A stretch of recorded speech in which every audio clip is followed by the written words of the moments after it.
ప్రేమ లోకంలో. ప్రేమ? అవును.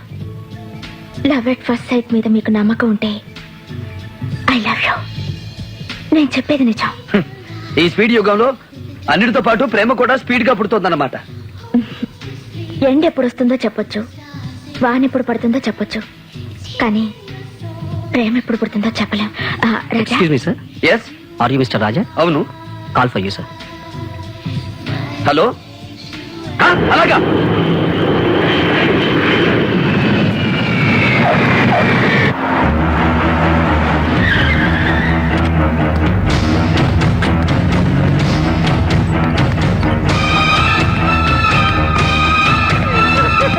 అమ్మా బాబు, అమ్మా ఎక్కడ? నిర్మల ఎక్కడమ్మా? బాబు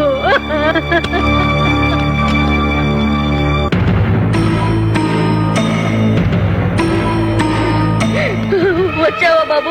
పొర ఊపిరితో ఉన్న నీ చెల్లెలు చూడు. ఏమైంది అత్తయ్య? నిర్మలకి ఏమైంది? చెప్పు నాన్న, ఏమైంది నిర్మలకి? చెప్పరా, నువ్వేనా చెప్పరా? ఏమైందిరా నిర్మలకి? ఏమైందని అడిగితే ఎవరు మాట్లాడరే?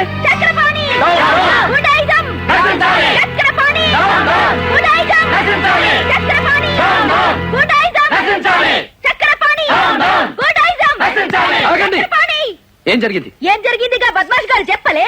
అరే ఏంది వయ్యా, పైసలుంటే పశువులు తినాలి గాని ఇట్లా చేస్తారు? ఎవరు చేశారు? మీ నాయన.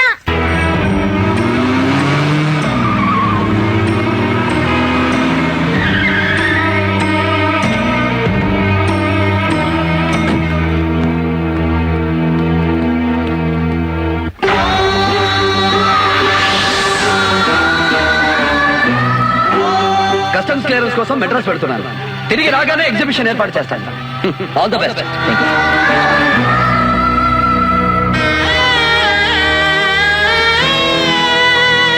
ఏంది సార్ ఇట్లొచ్చినావు? మీ నాయన పోరగాన్ని తప్పించిండు. మా నాన్న హత్య చేయించాడా?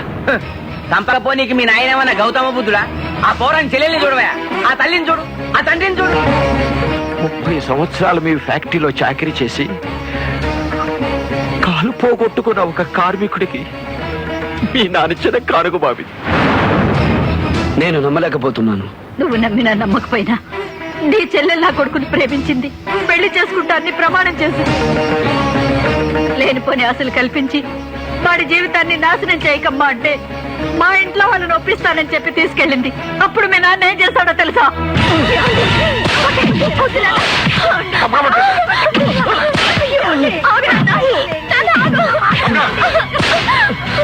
పొద్దున భాస్కర్ నేను చేయొద్దు, మా పెళ్లి విషయం మాట్లాడమని నేనే ఇక్కడికి తీసుకొచ్చాను.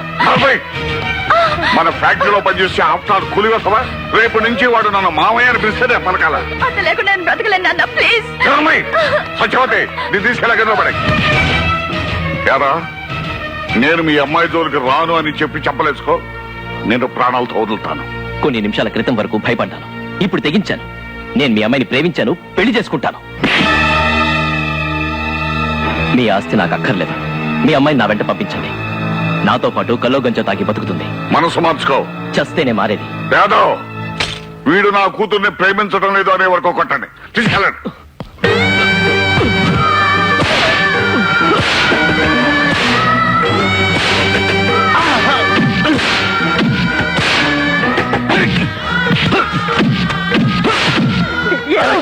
ఈ ఒక్కసారికి అతను క్షమించి వదిలేయండి.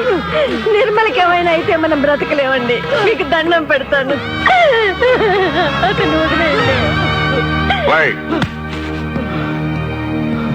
భయపెడతారో బెదిరిస్తారో నాకు అనవసరం. తెల్లవారేసరికి వీడికి ఊళ్ళో ఉండకూడదు. అంత గొప్ప వాళ్ళతో మనకెందుకురా అంటే వినలేదు. చూడు, గొడ్డును బాదినట్టు బాదారు. ఏమండి, మనం ఇక్కడే ఉంటే వీళ్ళు మనకు దక్కనివ్వరు. ఏ ఊరన్నా వెళ్ళిపోదామండి. ఎందుకమ్మా మనం భయపడాలి? నువ్వు నోరు మీరా.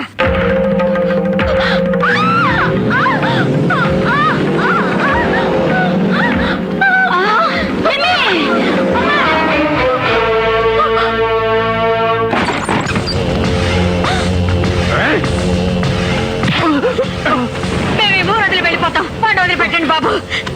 పట్టుకుంటే మా అమ్మాయి గారు లేచి వచ్చేస్తుందట. అందుకే నేసేమన్నారు మా అయ్యగారు.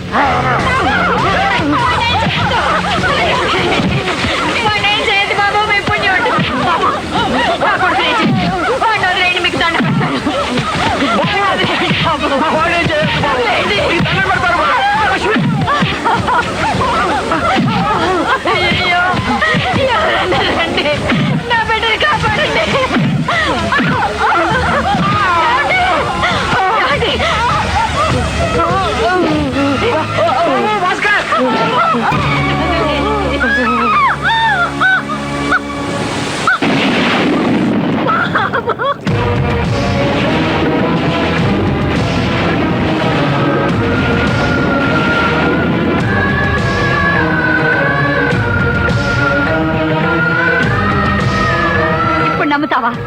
నమ్మి ఏం చేస్తావు? వెళ్ళి మీ నాన్న నిలదీస్తావా? ఉరి తీయిస్తావా? వెళ్ళు, తీయించు. ఇసొంటి కథలింటే నీ కండ్ల నీళ్ళు రావు బాబు. ఎందుకంటే నీ లోపట ఉన్నది కూడా మీ అయ్యనెత్తురే కదా. అన్నం పెట్టి ఆధారం పోయింది, ఎట్లా బతకమంటావా? వాళ్ళని చాలా అన్నం పెట్టి తల్లి నా రక్త తినమంటావా? వాళ్ళని బిచ్చపోలని చేసిన పేరు కూడా మీకే రాని. జర అడుక్కోవడం ప్రాక్టీస్ అవుతుంది. మొదటి రూపాయి నువ్వే. చలో నీ కాలు కాలు.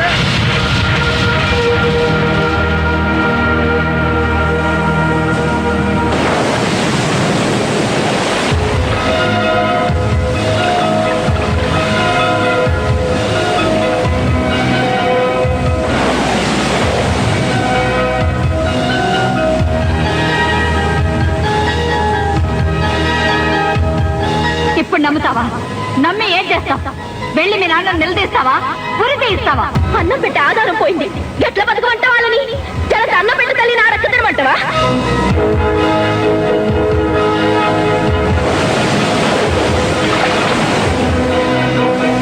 అయ్యగారు అయ్యగారు మీరు వెంటనే బయలుదేరాలి. ఎక్కడికయ్యా? అక్కడ చిన్నబాబు గారు కొంప ముంచేస్తున్నారు. బాబు, దత్తత ముహూర్తం దగ్గర పడింది, లేచి ప్రమాణం చేయండి.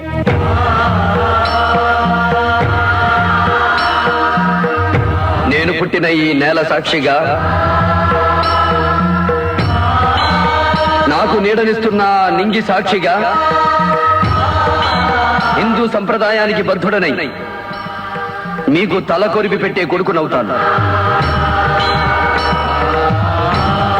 సాంఘిక ఆచారాల్ని గౌరవించి మీకు అన్నం పెట్టే బిడ్డనవుతాను. ఈ క్షణం నుంచి నాకు జన్మనిచ్చిన తల్లిదండ్రులను మర్చిపోయి మీ కొడుకుగా, మీ దత్తపుత్రుడిగా సకల ధర్మాలు నిర్వర్తిస్తాను. నిష్కల్మష హృదయంతో నిష్కలంకంగా బ్రతుకుతానని, పేగు తెంచుకు పుట్టకపోయినా మీ రక్తం పంచుకు పుట్టిన బిడ్డనవుతానని ప్రమాణం చేస్తున్నాను.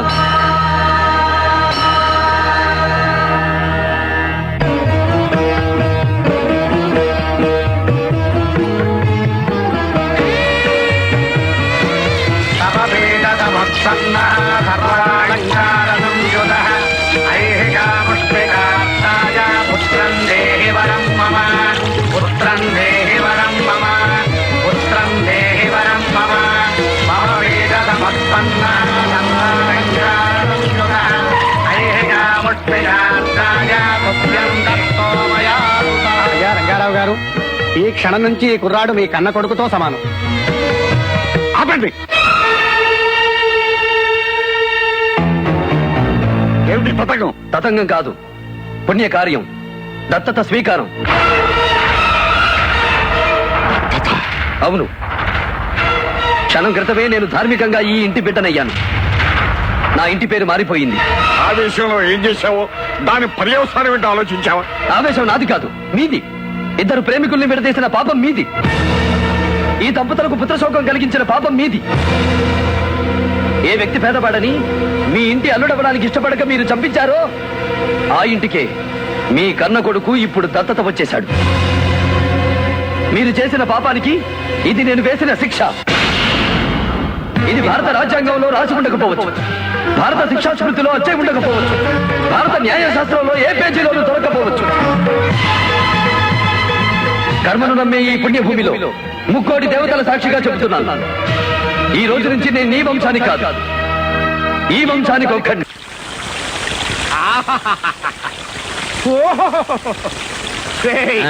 చల్లగా సమ్మగా ఉందిరా. అంతేలేండి, బాబు కొడుకులు విడిపోయారు కదా, మీకు సమ్మగానే ఉంటది. అన్ సీజన్ లో పుట్టిన వాళ్ళం కదా. ఆఫ్ సీజన్ లో అన్ సీజన్ నీకు నాకేంట్రా, కమ్మడి సీజన్ లో పుట్టినండి. సరిగానే ఒక కమ్మడి కథ చెప్పరా. అనగనగనగనగనగా ఒక ఊళ్ళో ఇద్దరు ప్రాణ స్నేహితులు ఉన్నారండి. వాళ్ళిద్దరు జాయింట్ గా రత్నాల వ్యాపారం చేసేవాళ్ళండి. ఒకరోజు వాళ్ళిద్దరు పట్టణానికి బయలుదేరారండి.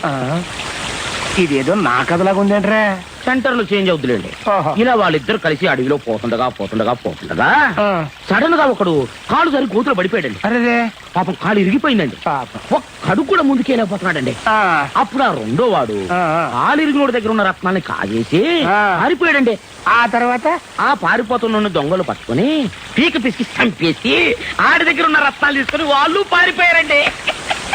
అంటే కాళ్ళు ఎరగొట్టించుకుంది చక్రపాణి, తీగ బిసికి చంపించుకుంది నేను. ఇయే కదా 2 పాత్రలు. అంతేకనండి మరి. కానీ మీరు భలే సురుకండి, ఇట్టే పట్టేస్తారు. నువ్వు మాత్రం కథలు ఎంత అందంగా అల్లుతావో. Thanks అండి. అటవలేంటి నాన్న. ఆ. ఆగు.